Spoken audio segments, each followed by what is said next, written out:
জঘন্যতম যে ঘটনাগুলো সেগুলো তো সব বিজেপি নজরদারিতে। গুজরাট ভুলে গেলেন? নারকীয় ঘটনা, কত লোকের মারা যাওয়া ভুলে গেলেন?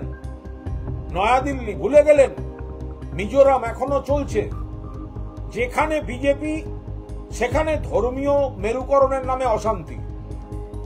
সেই জায়গাটা বাংলায় শান্তি রাখা হয়েছে, সব ধর্মের সমান অধিকার রাখা হয়েছে, সেটা বিজেপির সহ্য হচ্ছে না বলে বিষটা ঢালতে এসছে।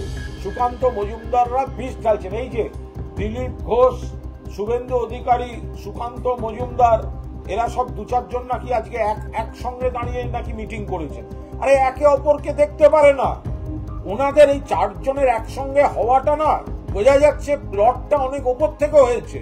বেছে বেছে ওয়াকফের নামে হিন্দু দমনী প্রমাণ করে দেয় ওয়াকফটা আসলে অজুহাত ছিল। এই উগ্রবাদী জেহাদি শক্তির দ্বারাই মমতা বন্দ্যোপাধ্যায় নির্বাচিত হন। সিদ্দিকুল্লাহ চৌধুরীর ওই মিছিল থেকেই লোকজন বলে দিয়েছে মমতার কথা আমরা শুনবো না, উনি আমাদের কথা শুনে চলবেন।